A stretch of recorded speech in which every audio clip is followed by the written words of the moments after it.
Bismillahirrahmanirrahim. Rabbi shrah li sadri wa yassir li amri wahlul 'uqdatam min lisani. Allahumma shalli wa sallim ala habibika Mustafa Muhammadin wa ala alihi wa sahbihi asma'in nama ba'du. Yang kita hormati bersama Profesor Dr. Adi Wijaya selaku Rektor Telkom University. Di sini kita ditemani dan yang tentu kita hormati Habib Fikri Assegaf. Ada Bapak Kiki, ada beberapa teman tadi yang sudah disebutkan oleh moderator. Langsung saja sesuai tema bahwa kita akan menjadikan tauhid sebagai sumber inspirasi bangsa atau sumber kekokohan bangsa atau sumber ketahanan NKRI. Perlu dicatat bahwa di antara yang sering disabdakan oleh Rasulullah SAW adalah inna minal bayani la sikhron. Jadi penjelasan atau orasi atau argumentasi atau apa sajalah itu adalah bagian dari sihir. Sihir di sini maknanya itu sesuatu yang kayak hipnotis, tapi di sini dalam konteks positif. Dulu ketika periode Rasulullah Muhammad SAW itu pertarungan hak dan batil itu diolah pikir. Olah pikir yang diterjemahkan oleh artikulatif atau sistem verbal. Memang ini agak aneh. Jadi kalau mukjizatnya Nabi Musa itu fisik. Fisik itu misalnya melawan Fir'aun dengan kekuatan tongkat yang super dahsyat. Sehingga Laut Merah dipukul sama tongkatnya Fir'aun, kemudian tongkatnya Nabi Musa, kemudian bisa membelah jadi jalan, Fir'aun tenggelam. Begitu juga nabi-nabi yang lain ada kekuatan fisik yang bisa dilihat sebagai mukjizat. Tapi ketika Nabi Muhammad SAW jadi nabi itu pertarungannya itu ke sistem rasional. Dan yang enggak rasional itu dijelaskan dengan satu penjelasan yang seakan-akan rasional. Ini yang agak jelimet. Sehingga ada wala talbisul haqqan bil batil. Jangan menyampur adukkan hak dengan batil. Saya beri beberapa contoh kejadian. Suatu saat itu ada orang kafir datang ke Rasulullah SAW. Kemudian bertanya, ya Muhammad, jika kambing itu mati betul, yang tidak disembelih, bangkel. Itu yang mematikan siapa?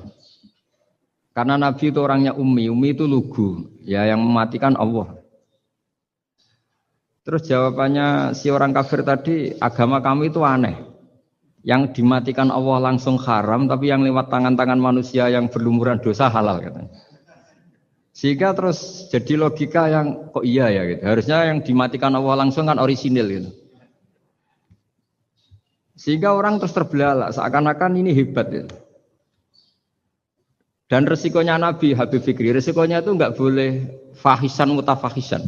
Corong Jawa Nabi ora oleh cangkem elek, itu resiko. Andai kan Nabi boleh cangkem elek enak, nak halal ya pangan kon. Kalau itu baik ya silahkan makan ya. Tapi masalahnya Nabi tidak boleh seperti itu.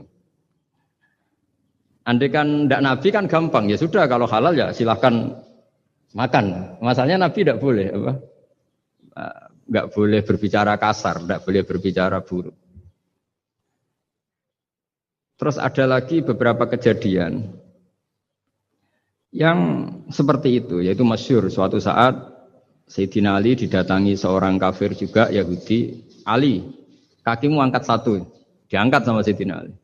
Angkat dua-duanya, ya tidak bisa. Gitu kok temanmu, maksudnya Nabi Muhammad mengklaim bisa naik langit, gitu aja kamu tidak bisa. Jadi selalu pakai olah kata. Yang ketiga misalnya Muhammad, kita ini punya urusan banyak, punya problem banyak. Dan Tuhan itu dianggap penyelesai problem, halul muskilat, yang bisa menyelesaikan problem. Pertanyaannya, kalau problem kita banyak, Tuhannya satu tidak cukup Muhammad. Kalau problemnya banyak, ya Tuhannya harus banyak. Sehingga ketika Nabi membawa tauhid, protes mereka, komplain mereka, aja'alal alihata ilahau wahida inna hadza la syai'un ujab. Masa Tuhan satu wong problemnya banyak, urusannya banyak. Kalau urusannya banyak itu hanya harus banyak. Nah, karena olah pikiran seperti ini, sebetulnya bukan olah pikiran ini, hakikatnya olah kata karena ini tidak mewakili hakikat. Ya saya ulang lagi, sebetulnya ini bukan olah pikiran atau olah akal atau olah kecerdasan, tapi olah kata karena semua yang diomongkan ini tidak mewakili apa? Hakikat. Tapi faktanya itu terjadi. Sehingga mukjizatnya Rasulullah Shallallahu Alaihi Wasallam itu tidak boleh berupa fisik kayak tongkatnya Nabi Musa atau tabutnya Nabi Harun atau apalah yang sifatnya fisik. Karena ini tidak menjawab kecerdasan-kecerdasan yang terimplementasi oleh kata-kata yang dikatakan orang-orang kafir tadi, yang bisa memojokkan orang-orang kafir. Akhirnya Nabi diwarisi kecerdasan, dikasih kecerdasan oleh Allah Ta'ala, yaitu yang dikatakan fatona. Dan mereka memang suka, mempermalukan Nabi itu suka. Misalnya Nabi, karena sebagai Nabi, beliau tahu betul bahwa semua itu biadillah di tangan Allah. Itu Nabi pernah ngendikan, la adwa wala tiarota, tidak ada penyakit menular. Lalu ada orang Yahudi atau orang siapa saja, orang bodoh lah yang jelas ini. Ada unta yang kena penyakit gudik, kalau orang Jawa bilang gudik apa? Kalau orang itu agak apa? Kudis ini. Yang kena kudis ini dijejerkan sama yang waras. Ternyata yang waras sekarang jadi kudisan. Senang mereka karena bisa mempermalukan Nabi. Ya Muhammad, ini unta kena kudis. Ternyata yang waras tertular oleh yang kena kudis. Padahal kata kamu tidak ada penyakit apa? Menular. Itu problem-problem jadi Nabi di era Rasulullah Shallallahu Alaihi Wasallam. Sehingga Quran datang dengan kecerdasan yang untuk menjawab itu. Makanya Nabi tidak pakai mukjizat fisik, tapi mukjizat logika. Akhirnya Nabi diajarin Allah lewat Jibril. Yang dikira mereka yakin kalau menang dalam debat. Tapi Nabi balik bertanya, faman a'dal awwala. Jadi terjemahnya, kalau ini kena kudis karena tertular yang ini, lalu ini tertular siapa? Yang pertama tadi. Wah itu asli mat dari Allah ya, maksud saya itu. Jadi dia ingin contoh yang kedua yang tertular. Dengan itu berarti ada penyakit apa? Menular. Tapi Nabi tanyanya, faman a'dal awwala. Lalu yang pertama kena kudis itu tertular siapa? Makanya kalau sekarang misalnya corona menular itu yang pertamanya dari siapa itu? Tidak tahu itu. Ya tidak perlu tahu, tidak bidang kamu.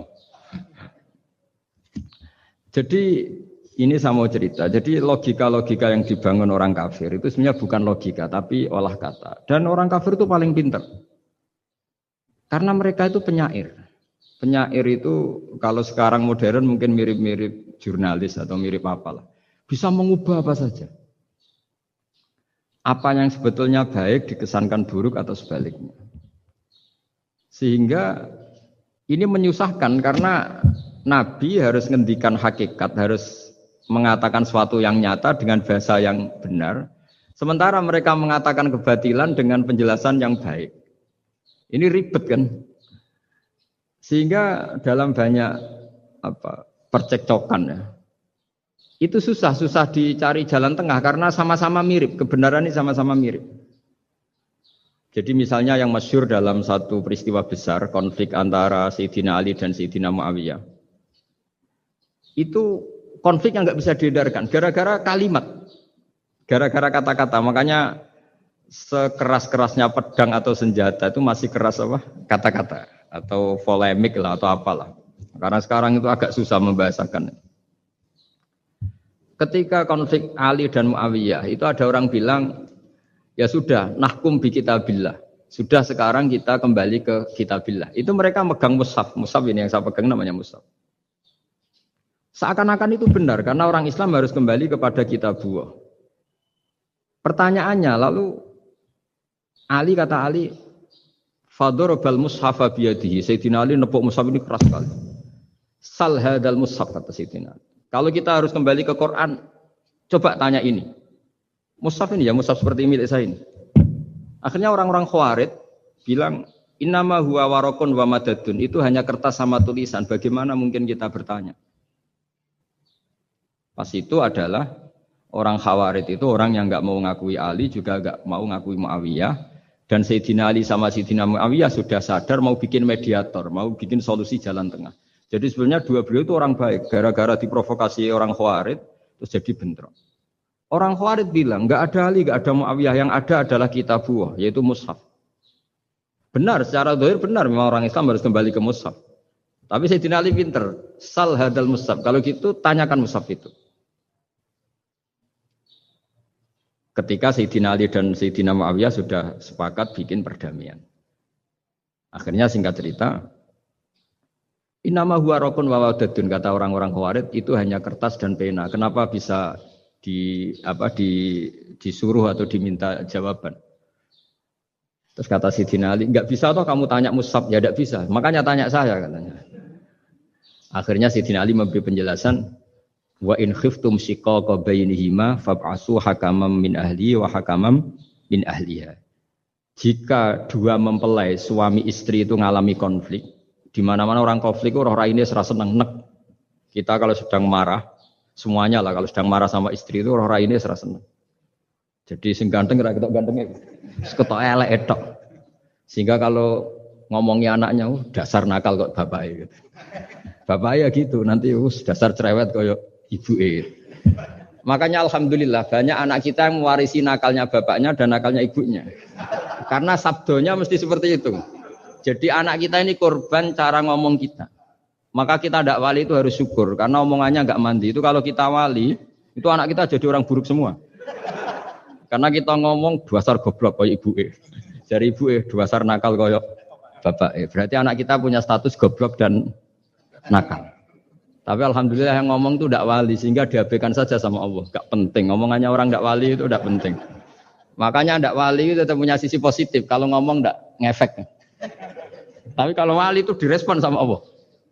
Langsung ya. Tapi kalau wali ya tidak ngomong gitu. Tapi. Jadi kalau orang nggak suka itu nggak boleh ketemu. Karena tambah benci.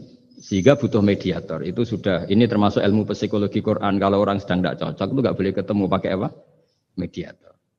Jika suami istri sedang konflik, itu sebaiknya, seharusnya atau sayogyanya itu kirim mediator. Fab'atsu hakamam min ahli wa hakamam min ahliha.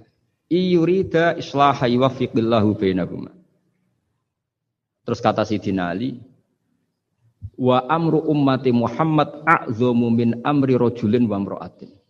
Dan urusan umat Muhammad yang kita sedang konflik dengan kekuatan besar dan bisa pertumpahan darah, itu lebih ngeri timbang urusan suami dan istri. Itu saja solusinya mediator. Artinya sesepele itu urusan pribadi saja Allah menyuruh ada mediator. Apalagi urusan kita yang lebih dahsyat. Akhirnya mereka ngakui cara istimbat, cara ngambil kesimpulan Sayyidina. Jadi ini masalah-masalah yang orang bilang seakan-akan benar. Sudah kita kembali ke Quran, kembali ke Quran. Quran yang mana? Wong kamu tidak paham. Lama-lama tanyanya cetakan mana ini? Ribet kan? Makanya saya ini bikin gerakan besar-besaran yang dulu saya ngaji tafsir lama sekali dengan Mbah Mun.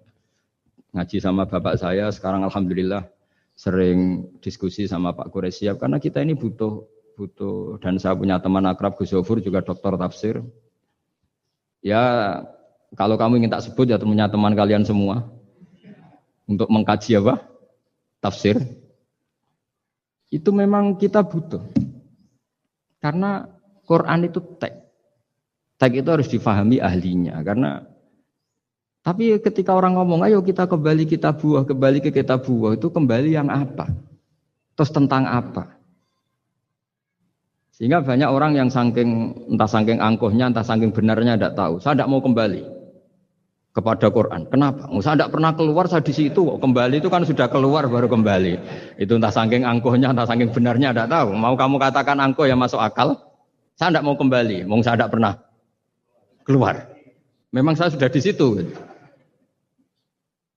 Benar mana? Bisa jadi ya sudah ini itu wilayah yang nggak jelas. Tapi bahwa mukjizatnya Nabi itu menerangkan sesuatu yang kayak iya kayak enggak. Karena orang kafir itu pintar mengemas kebatilan sebagai kebenaran. Jadi enak zaman Nabi Musa ngadepi Fir'aun yang karuan salah. Nabi Muhammad itu enggak. ngadepi satu komunitas yang mereka punya jargon yang seakan-akan benar. Misalnya Ka'bah, Ka'bah itu sakral, Baitullah.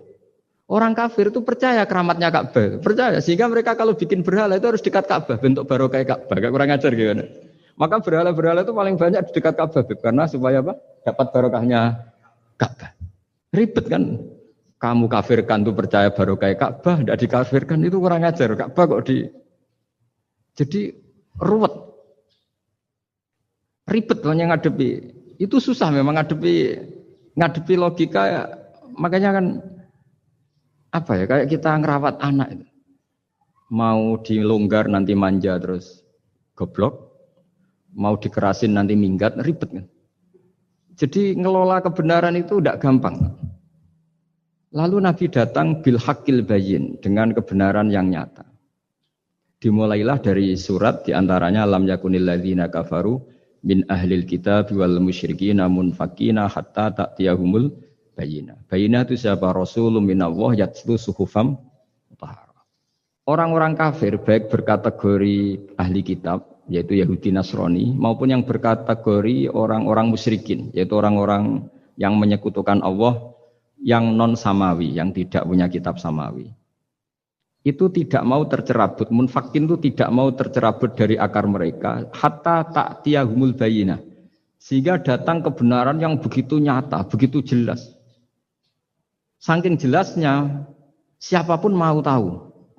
Dan enggak bisa dibatalkan oleh apapun, termasuk oleh perilaku sosial. Siapa itu? Rasulun minallah yatslu suhufam mutahharah. Itu yaitu Rasulnya Allah yang membaca lampiran-lampiran suci, yaitu Quran. Sehingga Nabi datang dengan analogi pembanding. Orang-orang yang berpikir Tuhan harus banyak karena urusan itu banyak, problem banyak. Lalu Nabi bikin analogi. Andaikan kamu sebagai pembantu yang punya majikan banyak, perintahnya beda-beda. Kamu mau enggak? Ya enggak mau, enggak enak Muhammad kalau punya bos banyak. Perintahnya beda-beda, semuanya egois harus dituruti, enggak mau. Enak mana sama punya majikan satu? Enak satu Muhammad. Ya sudah, Tuhan kamu itu majikan kamu. Kalau banyak-banyak bingung kamu perintahnya banyak nanti. Terus mereka mau, ya sudah Tuhannya satu saja. Jadi karena mereka mau enggak mau, harus berpikir kalau Tuhan banyak berarti perintahnya banyak, memuaskan satu Tuhan dibenci Tuhan yang lain, memuaskan yang lain dibenci yang lainnya, pokoknya ribet. Hari ini minta dilayani, Tuhan yang satu minta dilayani, itu kan ribet. Jadi Nabi itu pakai logika yang gampang. Makanya ketika Allah menjelaskan itu, ketika Allah dorobawa masalar rojulan fihi syuraka umutasakisuna wa rojulan salamal dirojul hal yastawiyani masalah. Alhamdulillah. Allah bikin satu perumpamaan, ada orang yang punya majikan banyak, yang satu punya majikan hanya satu. Hal yastawiyani masalah, nasibnya enak mana? Enak yang punya majikan satu, karena standarnya jelas, SOP-nya jelas. Akhirnya mereka sadar, oke Muhammad Tuhannya satu saja. Lalu dalam pertanyaan-pertanyaan yang lain, misalnya tadi, masalah Sayyidina Ali, masalah dibully lah kalau sekarang itu Nabi menjawab ya dengan rasional. Karena mau tidak mau. Karena Nabi tidak dibolehkan pakai mukjizat zaman itu. Untuk awal-awal jadi Nabi itu enggak boleh pakai mukjizat. Karena mukjizat itu punya sisi yang sangat-sangat fatal, yaitu kalau Allah sudah menurunkan mukjizat, itu sekali enggak diimanin itu harus ada azab. Nabi ingin umatnya itu enggak kena azab. Makanya ketika Allah Ta'ala wa ma mana'ana an nursila bil ayati illa an kadzdzaba bihal awwalun. Cara terjemahan bebasnya gini.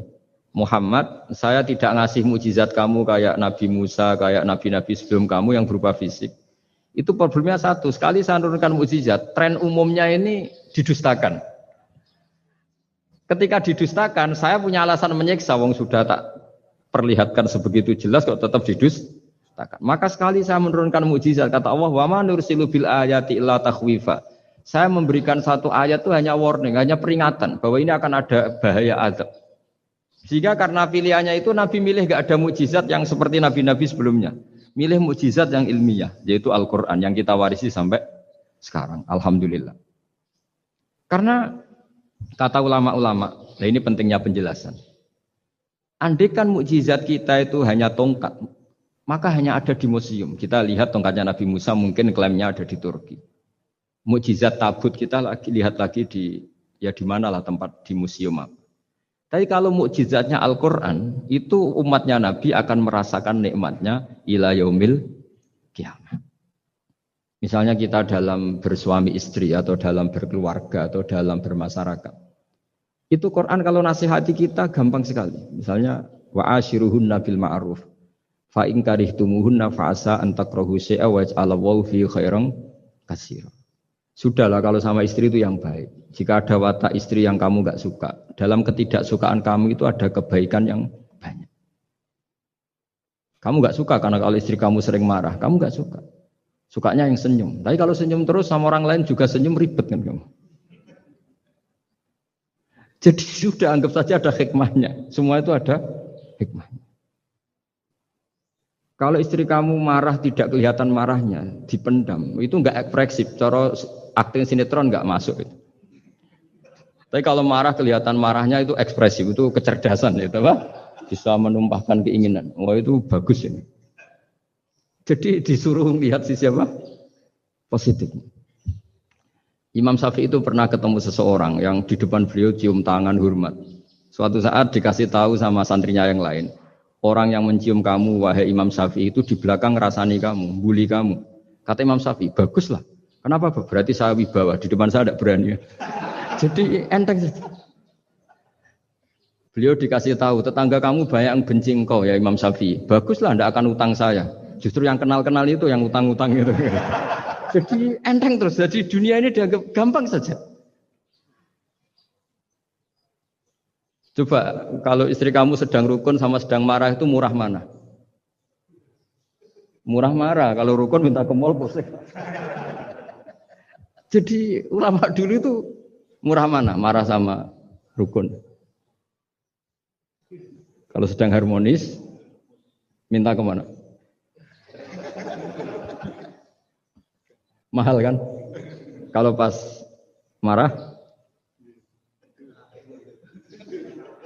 Jadi ulama dulu itu lucu, apa ya? Gampang sekali nanggapin sesuatu itu. Imam Abu Hanifah itu kalau ketemu yang utang beliau itu dia yang sembunyi karena malu. Kalau kita kan enggak yang sembunyi yang utang. Kalau Abu Hanifah enggak. Yang sembunyi itu Abu Hanifah. Kasihan dia malu kalau ketemu saya kan masih punya utang saya. Itu kalau kamu ingin jadi wali itu gitu. Kalau ketemu yang utang kamu yang lari. Itu bisa bank tutup karena yang lari yang ngutangin. Dalam cerita-cerita wali itu unik-unik. Rabi'ah Adawiyah itu pernah kemalingan. Itu beliau sembunyi. Malingnya nyari apa dia sembunyi. Habis itu ditanya, kenapa engkau sembunyi? Sama lu sama malingnya. Karena rumah saya nggak ada yang bisa dimaling. Karena enggak punya apa-apa. Jadi ini kalau berpikir rasional kan ada Habib Fikri bahasa rasional. Ini tak latih berpikir yang agak rasional. Nah, Nabi itu diutus dalam kondisi masyarakat yang rasional. Sehingga repot. Dan yang tidak rasional itu punya kecakapan olah kata sehingga seakan-akan rasional. Makanya ada kalimat terkenal di kalangan ulama, kalimatu haqqin urida bihal batil. Omongannya benar, tapi maksudnya tidak benar. Kayak tadi, la hukma illa lillah. Tidak ada hukum kecuali yang ada di Quran. Tidak ada hukum kecuali yang diturunkan Allah. Pertanyaannya, apa itu? Ya Quran. Lah iya apa? Makanya kata Sidina Ali, ya sudah, sal hadal mushaf. Tanya mushaf kamu. Wah ya tidak bisa, itu kan hanya kertas sama tulisan. Makanya tanya ulama, kata Sidina Ali. Nah Quran itu balwa ayatum bayinatun fi suduril ladzina utul ilm. Quran itu begitu jelas sebagai solusi, tapi di hatinya orang yang punya ilmu. Sehingga kemudian lahir beberapa generasi tauhid. Yang paling masyhur dimulai tauhid itu yang masyhur ya, yaitu adalah ketika ada orang namanya Muhammad bin Jubair bin Mut'im. Itu bapaknya Muhammad ini namanya Jubair bin Mut'im. Itu dia orang kafir, masih kafir. Dia datang ke Madinah itu untuk negosiasi tawanan perang Badar. Dulu beberapa orang yang negosiasi sama Nabi itu ya nunggu di masjid. Singkat cerita, Nabi sholat maghrib baca surat Wattur wa kitabim mastur fi raqim mansur wal baitil ma'mur was saqfil marfu wal bahril masyur. Terus dia dengerin terus. Dengerin sampai Allah tanya, am khuliqu min ghairi syai'in. Kalau kamu tidak ngakui saya sebagai Tuhan, kata Allah, silahkan Anda berpikir bahwa alam raya ini dimulai dari ketiadaan. Atau kamu sendiri merasa sebagai pencipta alam raya ini, pencipta langit dan bumi. Itu namanya am khalaqus samawati wal ard. Itu orang itu disebut dahiyatul Arab, orang paling cerdas di Arab. Itu dia bingung. Dia selamanya kafir. Cara berpikir menuhankan berhala, Lata, Uzza, pokoknya menuhankan makhluk lah. Terus dia mikir, Muhammad ini kacau ya. Akal saya dihabisin kata dia. Jadi cara berpikir dia pakai akal. Dia tidak percaya mukjizatnya Quran, tapi dia bilang Muhammad ini kacau. Akal saya dihabisin. Akhirnya Nabi setelah salam dia menyatakan Islam.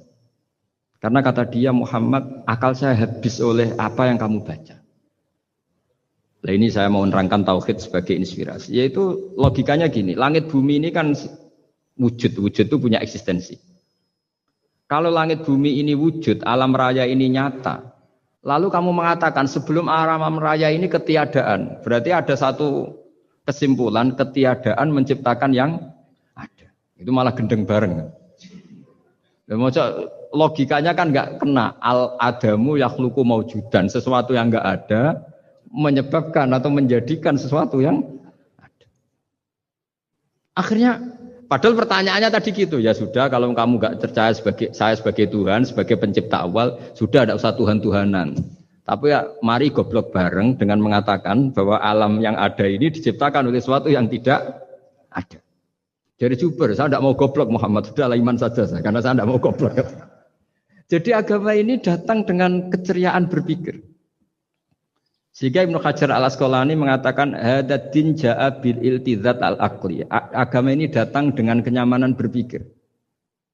Coba kalau Anda seorang profesor atau seorang doktor atau seorang ilmuwan. Kemudian Anda diajak goblok dengan teori baru bahwa sesuatu yang ada itu diciptakan oleh yang tidak ada. Mau enggak kamu? Mau semuanya rasa tuh. Diajarin sesuatu yang ada diciptakan oleh yang tidak ada.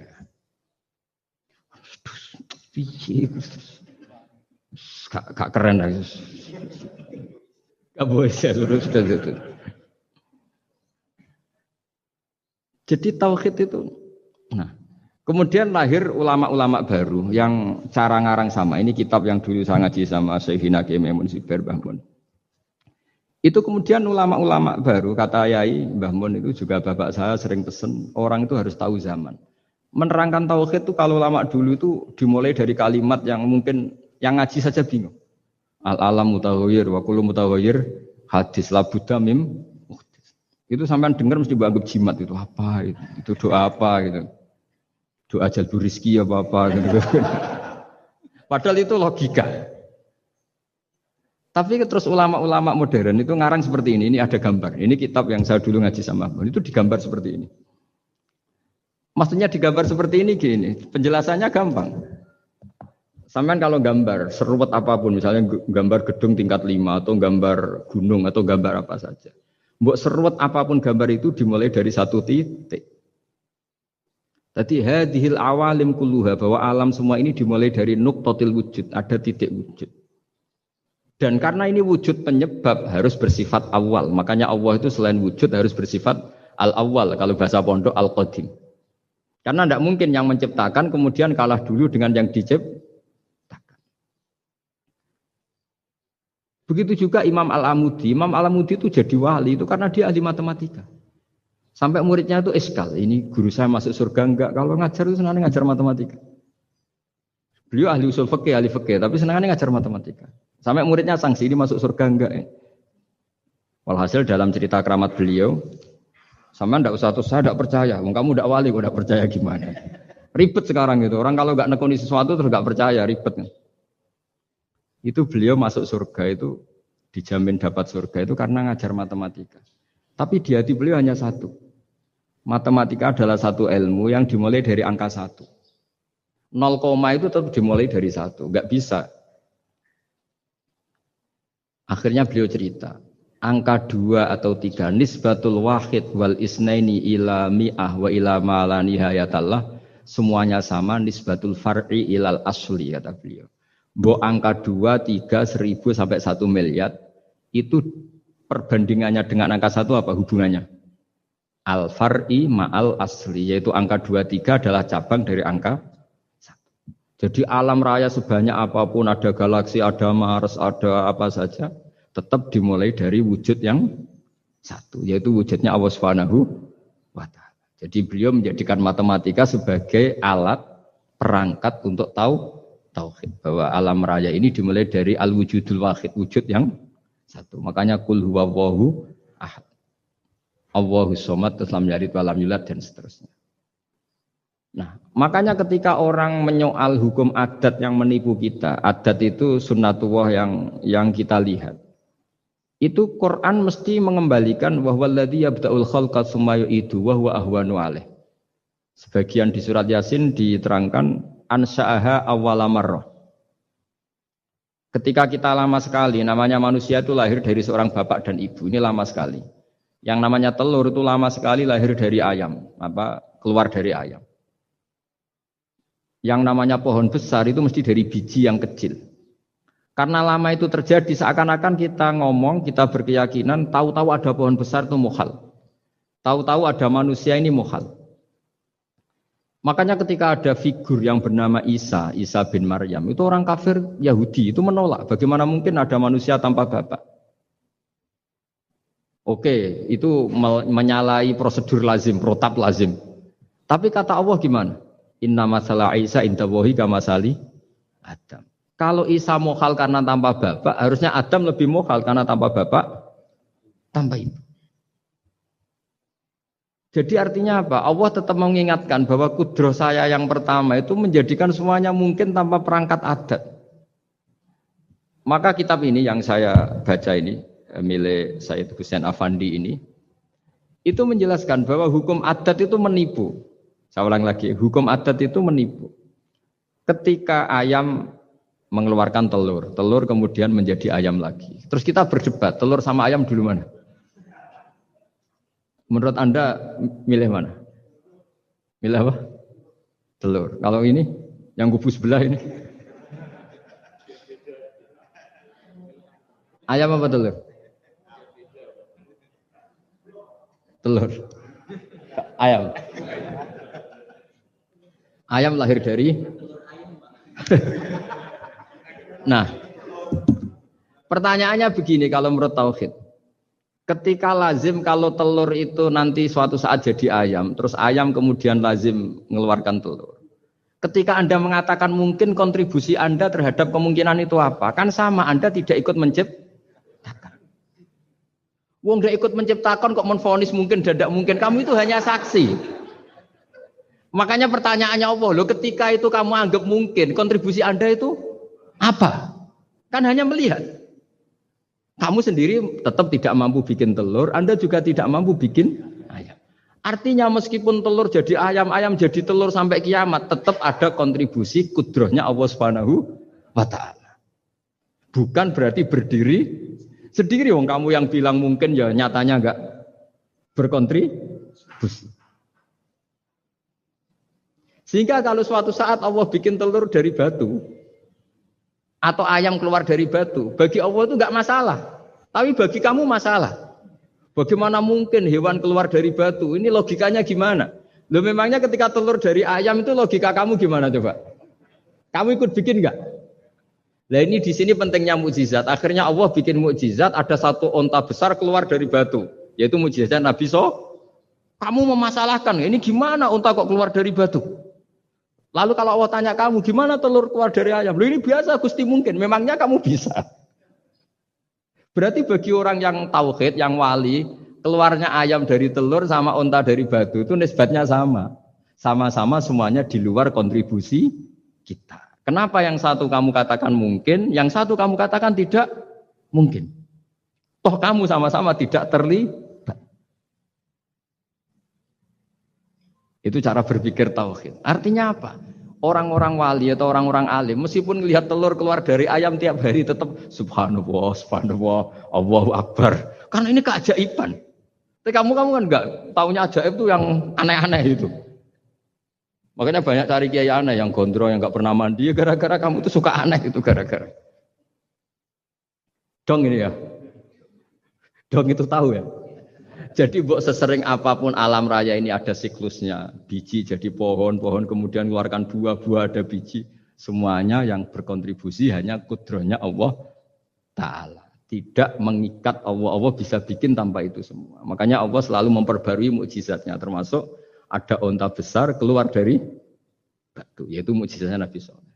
Kamu gak boleh menyoal ini mukhal. Mukhal gimana? Karena itu gak mungkin. Ukuran gak mungkin apa? Kamu gak bisa bikin kan? Sama, telur keluar dari ayam kamu bisa bikin. Sama-sama enggak. Nah di sini pentingnya ngaji ya. Makanya Allah ngendikan innallaha la yastahyi ayyadriba masalam ma ba'udatan fama fawqaha. Allah itu tidak malu bikin contoh nyamuk. Karena nyamuk ini mukjizat yang besar. Sudah hewannya kecil, di situ ada ususnya. Ususnya ada uratnya. Coba kalau kamu bikin nyamuk. Kalau yang santri agak nakal itu ya ada alat kelaminnya, ada uratnya. Coba jenengan bayangkan nyamuk kecil kan? Itu ada uratnya enggak? Ada ususnya ada uratnya. Uratnya ada bakterinya. Pusing kan kamu? Jadi sebetulnya ayat Allah yang dasar itu bukan dinosaurus tapi nyamuk. Bikin uratnya dinosaurus masih gampang, hewannya besar paling uratnya segini. Itu pesan di Juwana bisa lah. Tapi kalau pesen organnya apa? Nyamuk. Perutnya seberapa? Sudah gitu dia di dalamnya ada calon anaknya. Lebih kecil, banyak lagi jumlahnya. Coba. Nah ini agama ini datang dengan akal. Jadi kelihatan ada mukjizatnya Quran karena menyontohkan nyamuk. Dan kelihatan mukjizat kalau dijelaskan pakai logika. Yaitu kayak apa susahnya bikin nyamuk. Sudah kecil, ada organnya ada uratnya, uratnya ada kumannya, kumannya ada uratnya. Pusing enggak? Makanya tidak ada kampus yang siap memaklumatkan diri sanggup bikin nyamuk. Karena ya enggak sanggup tadi. Lah itu mukjizatnya Quran. Jadi agama ini ketika ulama-ulama ja'a bil iltizazil aqli. Agama ini datang dengan kenyamanan berpikir. Makanya kita nanti kalau mau mati itu yang seneng saja. Kita tidak tahu caranya hidup, tahu-tahu lahir, tahu-tahu hidup, tahu-tahu punya hutang, tahu-tahu banyak masalah, tidak tahu kita. Nanti kalau mati juga gitu, nggak ingin mati, tahu-tahu mati. Nanti nggak tahu bangkit. Makanya sudah alaiha nahya wa alaiha namut wa biha nubasu insyaallah taala minal. Makanya kata Sidina Ali kalau ada orang susah hidup, kamu lahir keinginan kamu apa keinginan Allah ya? Keinginan Allah. Kamu mati, misalnya orang frustasi ingin mati ya tidak bisa mati. Kalau Allah tidak menghendaki ya tidak mati. Ya sudah, zaman kita hidup ya tidak bisa mengelola kehidupan ini ya sudah. Kalau mati juga tidak bisa mengelola kematian ini. Makanya terus kita diajarkan inna sholati wa nusuki wa mahyaya wa mamati lillahi rabbil alamin. Berhubung kita tidak tahu ya sudah hidup kita, mati kita semua di tangan Allah. Sudah kita pasrah saja. Nah, jamnya mati aja, serasa pamit, sudah mati aja, sudah gak ribet. Makanya wali-wali itu ya biasa ngelihat kematian itu, bukan karena yakin pasti masuk surga ya enggak. Kata wali-wali itu di dunia ya Tuhannya Allah yang ngurusi kita ya Allah, nanti di akhirat ya sama. Itu tauhid ya. Jadi saya ulang lagi ya, jangan terjebak hukum adat. Karena dalam hukum adat itu sebenarnya Anda tidak aktor tapi hanya saksi. Yang namanya telur keluar dari ayam, ayam keluarkan telur. Tapi sebetulnya ini tidak mengikat. Allah bisa saja bikin hewan dari yang lain. Kayak tadi mengeluarkan untanya Nabi Soleh dari batu yang apa? Besar. Ya wah itu mukhal, bagaimana mungkin? Nah memangnya ayam jadi telur, telur jadi ayam, Anda ikut berkontribusi kan enggak? Andai kan Anda menyaksikan kudrohnya Allah Ta'ala di semua kejadian. Yaitu Allah bisa bikin nyamuk, nyamuk ada organnya, organnya ada uratnya. Dengan reputasi seperti ini maka kita akan mensifati Allah innahu ala kulli syai'in qadir, bahwa Allah bisa melakukan apa saja. Wa huwa ala kulli syai'in qadir, diulang-ulang. Sama Indonesia yang sekarang seperti ini, yang kata orang ada yang bilang terbelakang, ada yang bilang tertinggal dari Eropa. Mungkin dalam kudrat Allah untuk bikin Indonesia lebih makmur dari sekarang, bisa mengalahkan negara-negara yang lain. Jadi kalau kamu ingin, tapi Indonesia banyak masalah gini bagi Allah mudah saja menyelesaikan masalah. Tetap inna dzalika 'ala Allahi yasir. Kita harus optimis bahwa semuanya bagi Allah mudah. Tapi cara berpikir ya tadi dengan reputasi Allah bisa bikin nyamuk. Nah nyamuk sulitnya di mana ya tadi sudah kecil punya organ, organnya punya urat, uratnya punya bakteri, bakterinya punya organnya bakteri, mungkin ada bakteri lagi. Pusing kan? Ya jangan nggak usah dipikir kalau pusing. Ya jadi terus yang terakhir saya mohon kalau baca Quran sebisa kita ada yang diangen-angen. Jadi Allah kalau mendorong kita mengakui eksistensinya Allah, Allah sering ngendikan yang mudah-mudah. Misalnya saya ini yang menciptakan kamu, saya yang menciptakan kamu. Falau la tusaddiqun, sudahlah, saya ini nahnu khalaqnakum. Saya ini pencipta kalian, mbok yao. Hubungan kamu itu dengan saya, urusan kamu terdekat itu dengan saya kata Allah, bukan dengan yang lain. Karena saya yang menciptakan kamu kata Allah. Tapi kita ini aneh, jadi manusia itu aneh. Dengan zat yang menciptakan kita tidak punya urusan, dengan yang tidak terkait dengan kita punya urusan. Itu kan aneh. Dan Allah kalau menerangkan itu gampang. Terus bagi manusia yang kumo luhur, yang angkuh, seakan-akan bisa menentukan segalanya. Falaula in kuntum ghairu madinin tarji'unaha in kuntum shadiqin. Kalau kamu orang hebat, mbok ya ketika nyawa kamu mau keluar tuh kamu tahan supaya kamu enggak jadi mati. Enggak keren kan orang hebat kok mati katanya. Kamu sombongnya kayak gitu seakan-akan bisa ngatur dunia, menaklukkan dunia, ternyata kamu mati. Harusnya enggak usah mati dong. Kata Allah falaula in kuntum ghairu madinin tarji'unaha in kuntum shadiqin. Makanya falaula idza balaghatil khulqum wa antum khina idin mbok ya orang-orang yang keren, yang merasa hebat, yang biasa ngatur dunia, mbok ya ketika mati itu jangan mau. Ya ini sensitif wilayah. Ya saya kira demikian ya, semoga lewat ngaji ini kita kembali ke tauhid yang benar lewat penjelasan-penjelasan yang akli, yang rasional. Saya pastikan agama ini datang dengan al-iltizatul akli, kenyamanan berpikir. Kayak apa susahnya kita dengan jadi ateis? Karena harus punya rumus bahwa yang ada diciptakan oleh yang tidak ada. Itu kan jadi aneh. Makanya ukuran iman, salasun man kunna fihi wajada halawatal iman. Ciri utama iman itu nyaman, halawah itu manis. Karena ya itu tadi apa yang dibawa oleh Quran dan hadis sesuai akal kita. Maka masyhur di kalangan para ulama ada pepatah, laulam yakun maja'a bihi Muhammadun dinan lakana fi aqlin nasi hasanan. Kalau saja Muhammad tidak maklumatkan kalau ini agama, akal pun akan setuju bahwa yang dibawa itu hal yang luar biasa. Karena agama ini tidak lam yusodim al-aql. Agama ini tidak akan menentang akal. Liqaumi ya'qilun liqaumi yatafak. Kalau ada orang bilang akal saya itu menolak faham agama, itu akalnya yang perlu dicek. Ada masalah itu pasti. Ya, saya kira demikian. Assalamualaikum warahmatullahi wabarakatuh.